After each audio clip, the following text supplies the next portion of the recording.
നമ്മുടെ ചങ്ങനാശ്ശേരിയിലെ നീലക്കുറിഞ്ഞി പൂത്ത് കിടക്കുക കണ്ടോ.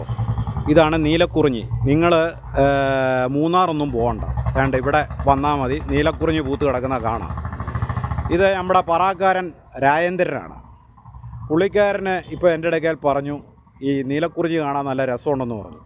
അപ്പോൾ പുള്ളി എന്താണെന്ന് വെച്ചാൽ പറയും. എങ്ങനെയുണ്ട് ഈ നീലക്കുറിഞ്ഞി? നീലക്കുറിഞ്ഞി നല്ല കാഴ്ചയ്ക്ക് നല്ല ഇതായിട്ടാണ് കിടക്കുന്നത്. പക്ഷേ ഈ നീലക്കുറിഞ്ഞി പൂക്കുന്നതിന് മുമ്പ് ഇവിടെ നമ്മുടെ ചങ്ങനാശ്ശേരി എന്ന് പറയുന്ന ഈ സ്ഥലം അറിയാമല്ലോ, വളരെ പേരെടുത്ത ഒരു സ്ഥലമാണ്. വേലുത്തമ്പി തളവ സ്ഥാപിതമായ അഞ്ച് വിളക്കെന്ന് പറയുന്നത് വളരെ ഈ പ്രാസംഗികരായിട്ടുള്ള ആൾക്കാരൊക്കെ വളരെ മനോഹരമായിട്ട് സംബോധന സംസാരിക്കുന്നുണ്ട്. പക്ഷേ ഇവിടെ ഇപ്പോൾ ഒരു 10-15 ബോട്ട് ഈ കഴിഞ്ഞ നാളുകളിൽ വന്നു പോയിക്കൊണ്ടിരുന്ന അവസാനം വന്ന് അത് 2 ബോട്ടായി. അവസാനം ഇപ്പോൾ ഒരു ബോട്ട് പോലും ഇല്ലാതെ ഈ ഓഫീസെല്ലാം ഇതുപോലെ അടച്ചിട്ട് ശമ്പളം മേടിച്ചുകൊണ്ടിരിക്കുക ഇവരെല്ലാം. അതുപോലെ തന്നെ ലക്ഷക്കണക്കിന് രൂപ മുടക്കിയ ഇതിൻ്റെ 5 വിളക്കിൻ്റെ ഇവിടുത്തെ വേറെ കുറേ വിളക്കുണ്ടാക്കാമെന്നും പറഞ്ഞ് ഇവിടുത്തെ അന്നത്തെ ഭരണസമിതി എല്ലാം കൂടെ ചേർത്ത് വെച്ചിട്ട് ഇത് ഇതുവരെ കത്തി കണ്ടിട്ടേ ഇല്ല. അത്രയും കോടാനുകോടി രൂപ മുടക്കിയാണ് ഇതെല്ലാം ചെലവാക്കിയിട്ട്. പക്ഷെ സാധുക്കൾക്കോ ഒരു പ്രയോജനമില്ലാത്ത ദൂർത്തടിയാണ് നടക്കുന്നത് ഇങ്ങനെയുള്ള സംവിധാനങ്ങൾ. അതുപോലെ തന്നെ ഈ പറാൽ വെട്ടുതിർത്തെന്ന് പറയുന്ന ഈ റോഡ് ഈ ബന്ധിപ്പിക്കുന്ന ഈ ചങ്ങനാശ്ശേരിയെ ചങ്ങനാശ്ശേരിയോ നല്ലതല്ല, അതും നല്ലതല്ല. അപ്പം നമുക്കറിയാമല്ലോ, ഇതുവരെ തുണി പൊക്കി നീന്തുന്ന സ്ഥലം വരെ ഉണ്ട്.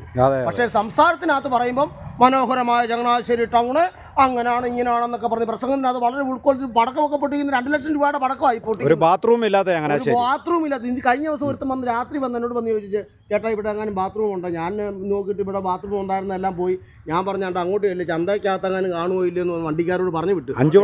5 വിളക്കിന്റെ ഏരിയ കൂടെ പോകാൻ മേല, മൂത്രത്തിന്റെ മണം കൊണ്ട്. 5 വിളക്കിന്റെ ഏരിയ കൂടെ പോകാൻ യാതൊരുവിധ വൃത്തിയും മെന ഇല്ലാത്ത ചങ്ങനാശ്ശേരി ഇതുപോലെ അതപ്പതിച്ച ഒരു ഭരണസമിതി ഇതിനു മുമ്പ് കണ്ടിട്ടേ. ഈ വള്ളങ്ങളും ബോട്ടുകളും എല്ലാം വന്ന് പോയി വളരെ മനോഹരമായിട്ട് വെള്ളി പോലെ വെള്ളി തിളങ്ങിയിരിക്കുന്ന വെള്ളം കോരിയെടുക്കാമായിരുന്നു. ഇപ്പൊ പോള മാറ്റിയ ചീഞ്ഞ നാറ്റവാ. വെള്ളി രൂപ താഴെ കിടന്ന് നമുക്ക് കാണാമായിരുന്നു. എല്ലാം ഇവിടെ ഉള്ള ചങ്ങനാശ്ശേരി ടൗണിന്റെ ഈ വിധ ഭാഗത്ത് താമസിക്കുമ്പോൾ അപ്പടി രോഗികളാ. 15,000 രൂപ മുടക്കി ചെടികൾ വെച്ചതാ. ഇപ്പൊ ആ മോട്ടർ കത്തിപ്പോയി. ഈ ലൈറ്റ് ഒന്ന് കത്തിച്ച് കണ്ടാ കൊള്ളായിരുന്നു. ലൈറ്റ് തന്നെയല്ല, വേണ്ട, 15,000 രൂപ വെച്ച് ചെടി വെച്ചതാ. അതിന്റെ മോട്ടർ കത്തിപ്പോയി. കത്തിയതല്ല, കത്തിച്ച് കളഞ്ഞു. എന്നിട്ട് ഇപ്പൊ അത് ഉണങ്ങുക. അതൊന്നും മാറി തരുന്നില്ല. പോളവായിരുന്ന സമ്പ്രദായം ഇപ്പൊ 9,000 രൂപ 9 ലക്ഷം 9 കോടിയോ ഏതാണ്ട് കൊടുത്തിട്ട് 9 ലക്ഷം രൂപ 9 ലക്ഷം രൂപ ടെൻഡർ പിടിച്ചിരിക്കുക ഇത് വാരാൻ വേണ്ടി. ആദ്യം ഒന്ന് വാരിയേച്ച് പോയി. ഇപ്പൊ ആണ്ടെല്ലാം പൂത്തു ഇങ്ങനെ കിടക്കുക. ഇനി ഈ നേരത്തെ തൊട്ട് പറയുന്നുണ്ട്, ഇത് വാരി കഴിയുമ്പോൾ ഒരാളെ ഈ നമ്മുടെ ഇപ്പം ജോലിക്ക് ഇല്ലാത്തവരുണ്ടല്ലോ, പഠിത്തമുള്ളവർ, അവർ ആരെങ്കിലും ഒരു വള്ളം കൊടുത്ത് ഇവിടെ ഈ പോള വാരിപ്പിക്കുവാണെങ്കിൽ വരുന്ന പോള ഓരോന്ന് വള്ളത്തിൽ വാരി വള്ളവും കിടപ്പുണ്ട്. അതൊന്നും ചെയ്ത് അപ്പൊ യുവമാരുടെ വെട്ടിപ്പ് നടക്കത്തില്ല. അതിന് വേണ്ടി യുവമാർ അതൊന്നും ചെയ്യത്തില്ല. ഇതന്നെ ബുദ്ധിയില്ലാത്തവരാണോ ഇവിടെ ഇരിക്കുന്നത്? നല്ല ബുദ്ധിയുള്ളവരും കാശ് വെട്ടിക്കാൻ നല്ല അറിവുള്ളവരും. ചങ്ങനാശ്ശേരി മുനിസിപ്പാലിറ്റിയുടെ കീഴിൽ ലൈറ്റ് കത്തിക്കാൻ. ലൈറ്റ് അല്ല, ചങ്ങനാശ്ശേരി മുനിസിപ്പാലിറ്റി കറണ്ട് എന്ന് പറയുന്ന ഒരു സംഭവം ഇവിടെ ഇല്ല. വെട്ടമെന്ന് പറയുന്ന ഒരു രാത്രിയിലൊക്കെ കണ്ടില്ല എന്തുമാത്രം. ഇപ്പൊ കണ്ട കഞ്ചാവും മയക്കുമരുന്നും എല്ലാ സംഭവങ്ങളും പോലീസ് ഇപ്പൊ 4-5 പ്രാവശ്യം ഇപ്പൊ കറങ്ങിക്കൊണ്ടിരിക്കുക. പോലീസുകാർ ശരിക്കും അധ്വാനിക്കുന്നുണ്ട്. അന്ധകാരം പിടിച്ചെടുത്ത അഴിമതി ഇരുട്ടിലാണല്ലോ കൂടുതലും പരിപാടി നടക്കുന്നത്. ആ അന്ധകാരം കൂടെ ആയി കഴിയുമ്പോൾ ഉള്ള സ്ഥിതി ആലോചിച്ച് നോക്കി. കൊച്ചു പിള്ളേരെല്ലാം വന്ന് അവിടെ ഇവിടെ എല്ലാം വന്ന് കഞ്ചാവും ചരത്തും എല്ലാം. മുനിസിപ്പാലിറ്റിയിൽ ഇരിക്കുന്നവരെല്ലാം കൊല്ലംകാരും തിരുവനന്തപുരംകാരും.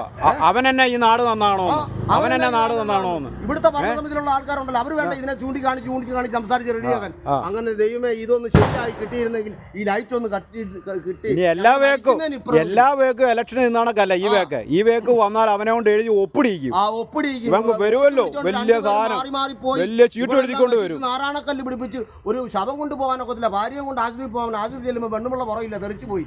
ഇങ്ങനത്തെ കണ്ടീഷനുള്ള റോഡുകളാ, കുഴിപ്പന്ത് പോലെ കുഴി കുടിച്ച് വെച്ചിരിക്കുന്ന രീതിയിലുള്ള. അല്ലെ നിങ്ങൾ ഈ പറയുന്ന കള്ളമാണെങ്കിൽ നിങ്ങൾ ഇറങ്ങി അന്വേഷിക്കുന്നേ. ഉദ്യോഗസ്ഥരോ ആയിട്ടുള്ളവരുണ്ടല്ലോ ഈ ഭാഗത്ത്, ഈ ചങ്ങനാശ്ശേരിയുടെ വിവിധ ഭാഗം അന്വേഷിക്കുക. ഈ പറഞ്ഞ കള്ളമാണെങ്കിൽ ഞങ്ങളുടെ ടാക്സ് മേടിച്ച് ശമ്പളം മേടിച്ച് ജീവിക്കുന്ന ഒരു വർഗം തേച്ച് കഴിയും. ഞങ്ങളുടെ ഇന്ന് മുടിച്ച് നാരായണക്കല്ല് പിടിച്ച് ഒരു വഴി പോലും ഞങ്ങൾക്ക് നടക്കാൻ പറ്റില്ല, ഒരാൾക്ക് പോലും നടക്കാൻ പറ്റില്ല. ഇത് എനിക്ക് പറയാനുള്ളത്.